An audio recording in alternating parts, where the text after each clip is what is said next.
And the rest of that match you can see tomorrow during the course of Sunday Grandstand. Plus, of course, Australia against the West Indies, and that is win or bust for both those teams. As it was today for Zimbabwe against South Africa. Harare or bust, I suppose you could say, for them. Now let's look at the South African side. Unbeaten, unchanged. They resisted the temptation to give everyone a game, despite being assured of qualification and having enjoyed that resounding triumph over Kenya in midweek. But two changes for Zimbabwe. Off-spinner Andy Whittle and leg-spinner Adam Huckle brought in for Paul Strang and paceman Mpumelelo Mbangwa. Well, the Zimbabwe captain Alistair Campbell won the toss and he decided to bat. So with run rates in mind, not only did Zimbabwe's batsmen have to contend with Donald, Pollock and the rest, they also had to score quickly over those crucial first 15 overs. And Neil Johnson, once a Natal teammate of Pollock and Rhodes, ensured they did just that. Terrific shot, 4 more. This is a wonderful start for Zimbabwe. Chuck Cullis to Grant Flower.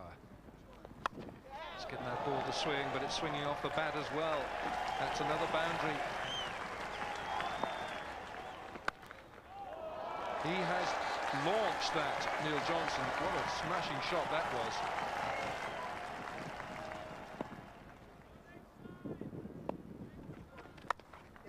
Slapped away by Johnson, and that's racing away over the turf for another 4. Johnson's score is leaping up in boundaries, and that's the 50th for Zimbabwe in just the 12th over. Elworthy to Flower. Got it. Darryl Cullinan takes a very good catch at slip. That ball was travelling, and Elworthy has done it for South Africa. Elworthy's got this just in the right place. You can't really drive that one, it's just too short.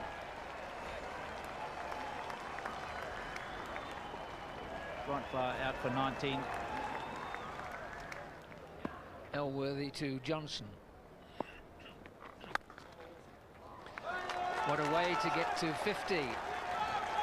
Terrific shot, he's had his luck, he's ridden it, and takes him to 51. Off only 57 balls and 10 fours. Donald, on his 4th over, he's bowling to Goodwin. What a wonderful shot. Just shows the lack of pace in this pitch. Elworthy to Goodwin. Yes. Terrific shot. That one, a glorious shot, brings up the 100. Klusner to Goodwin on 34. Short, and he hasn't got away with it. Gary Kirsten will take a simple catch. Klusner has made the breakthrough that South Africa desperately needed. Murray Goodwin just chipping it up in the air. Wasn't quite in a position to play it. Kirsten taking a simple catch. Donald to Flower. Good hits.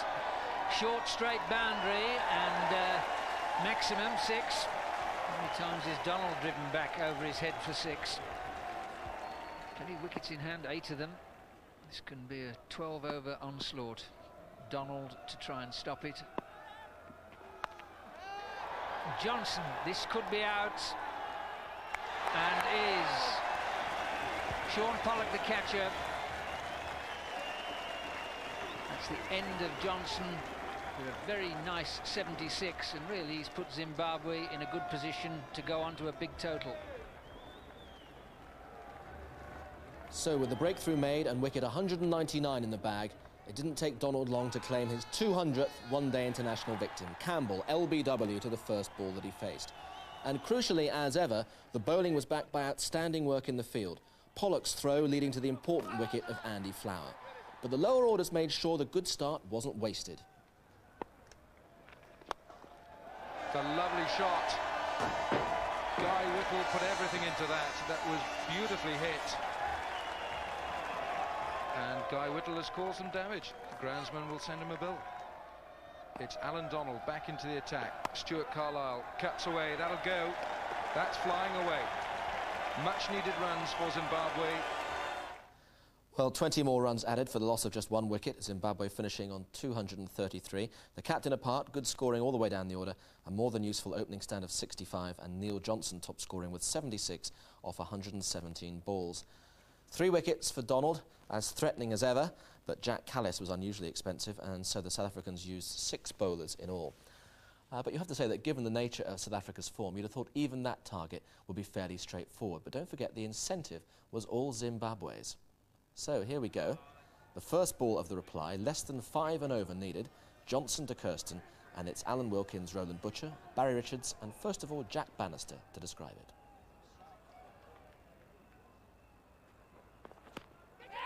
Out! Great catch. First ball of the innings. The ball bounced. Neil Johnson struck.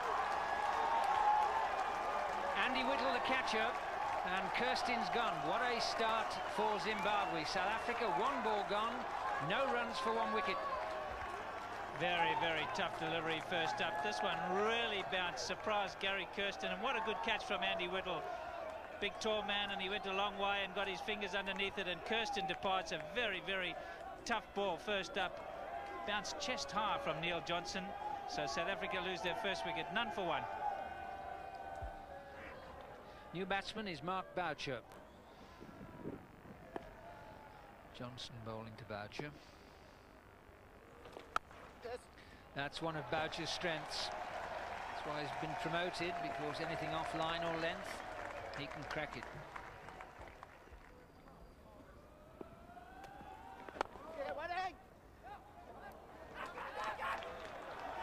All sorts of trouble. Gibbs is the man run out. There was hesitation, and what a way to lose your second wicket. The second opening bat gone, and only in the 7th over, and 24 for 2. Very good pressure from Zimbabwe here. The old adage, never run in a misfield. Look how quickly he recovers. The ball doesn't go far enough away. There's an awful mix-up, and well done by Andy Flower as well. Had to take a high delivery there. The throw wasn't all that good. He was on his knees and not balanced quite high. But Flower took it well. And South Africa lose their second wicket, 24 for 2. New batsman Jacques Callis. It's a good shot. He thinks it's through, and then it's not. And then he decides to run. Herschel Gibbs didn't know what to do. Streak. He's bowling to Mark Boucher. Not out, no ball. Well, Zimbabwe, they're going through the agonies and the ecstasies here. Grant Flower was the man who picked up what he thought was a catch. Umpire Shepherd had spotted this foot transgression from Streak. I don't think the result would have been any different had it not been a no ball. Mark Boucher not getting over the top of that. Grant Flower's taken a very good catch. He realised straight away, he heard the call. Streak to Boucher. Oh, must be out. Did not get up as much as he thought. The ball the right length to pull. Didn't get up and gone. Boucher LBW, and now game on. 25 for 3 in the 8th. Just a little bit unlucky here, Mark Boucher. That skidded on and didn't bounce. The pull shot hasn't been very productive today. Nobody's played it with confidence, and he got caught right in the middle here. He thought it was going to get up, try to get down again to it, and in the end got caught right in front of his stumps. 25 for 3. Heath Streak strikes. Mark Boucher departs for 8. 25 for 3 now. New batsman Daryl Cullinan. South Africa absolutely reeling here. They've got plenty of batting. It is a long batting lineup, but this is a very, very disappointing start for South Africa. Neil Johnson to Jacques Callis. Oh, he thinks he's gone. Venkat puts the finger up. Callis plays a careless shot, and South Africa are in tatters. It's 25 for 4. The big man Callis has gone. It's not been a very happy game for him. And yes, this is Johnson striking. The catch taken by Andy Flower. And they are celebrating. Zimbabwe on top. Callis gone for naught, caught Flower, Paul Johnson, 25 for 4. The South African captain, Hansie Cronje, has to play one of the major innings of his life now to rescue South Africa from here. 25 for 4. We're only in the 9th over, and suddenly that Zimbabwe total of 233 for 6 looks pretty big. Johnson to Cronje, and it would have down second, slips throat. Had it been there, it's 4 runs. Cronje's off the mark, first ball. Daryl Cullinan could launch his Cricket World Cup with the big innings here that's needed. 49 against Sri Lanka, 36 not out, 35 not out. Beautiful looking shot. It's gone through the inner ring. It might not go all the way. It's gathering pace though, and the longer won't catch it. Cullinan off the mark.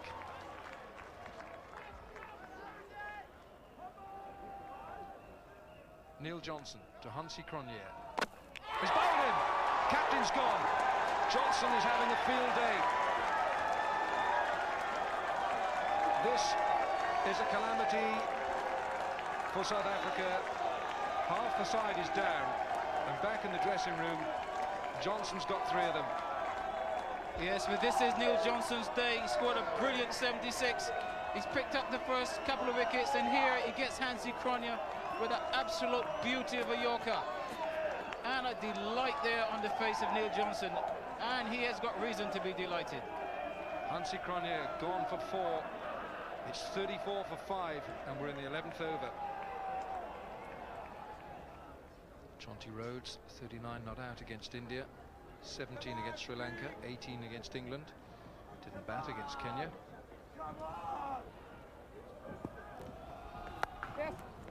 That's beautifully punched away by Jonty Rhodes.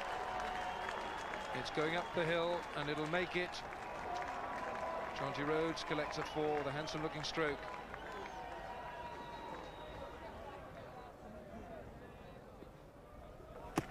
Oh, he's trapped him. Jonty Rhodes can walk for that. Heath Streak takes his 2nd wicket, and South African batsmen have no answers. Is the bubble bursting for Hansie Cronje's men? The Zimbabweans celebrate. Yes, there's no doubt about this one, Hans. We've got Jonty Rhodes on the back foot here. The ball keeping low. We always felt that later on in the game it would keep low, and he's trapped plumb in front, and umpire Shepherd really having no hesitation in giving him out there, and South Africa are at 40 for 6 in real problems. Sean Pollock coming in a major crisis.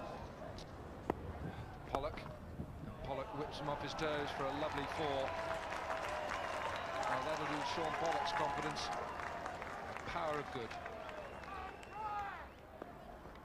Lance Klusner next in. Is he calm? Full toss, driven by Pollock. That was a gift. Neil Johnson won't be happy with that. Adam Huckle to Daryl Cullinan, his first ball in the tournament, and it's been dispatched for 4. Cullinan, a classy shot. No longer to Pollock. Terrific shot. That's as good as we've seen in this South African innings.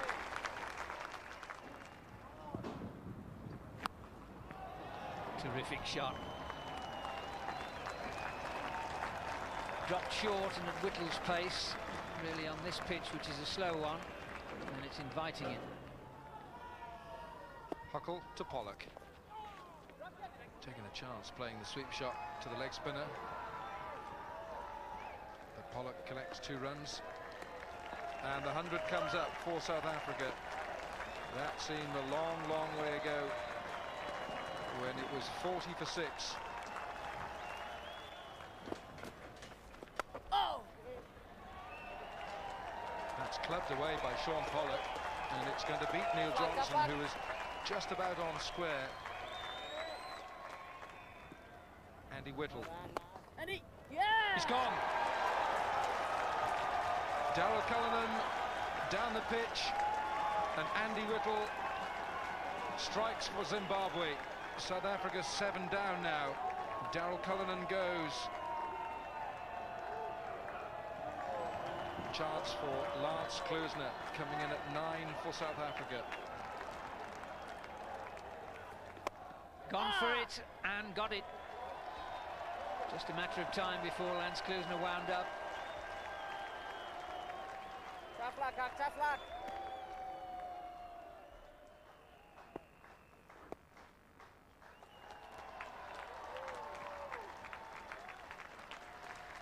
It's 50.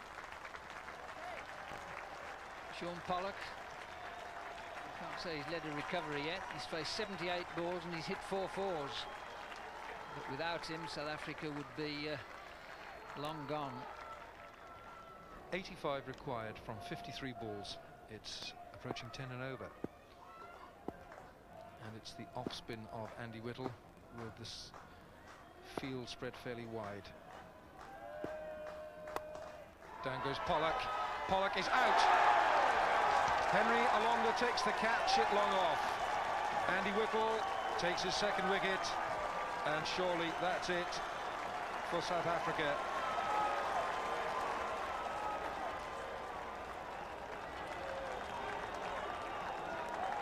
That was a run of delight. Sean Pollock, 52 from 81 balls.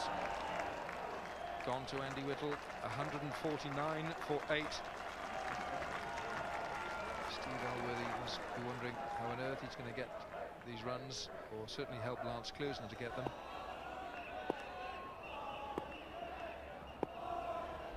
Streak to Elworthy.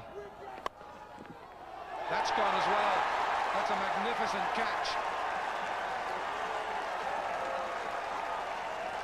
Andy Whittle just doesn't take wickets, he catches them as well.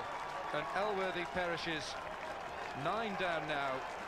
And it's Zimbabwe's game for the taking. Whittle to Kloosner. That's in the slot for him. It's 4.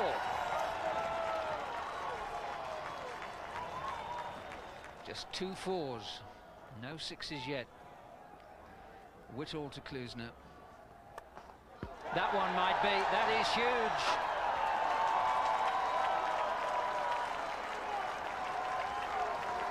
So the end of the 44th over, 166 for 9. Yes, well, if anybody can get 12 and over, it's this man. Tremendous power. Kloosner, 37, has come off 50. Guy Whittle to bowl to him from the river end. Smash. 4. Scoop to Kloosner.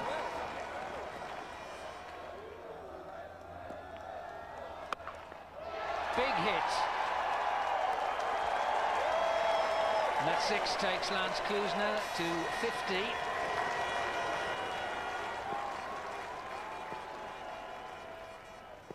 Longer to Donald.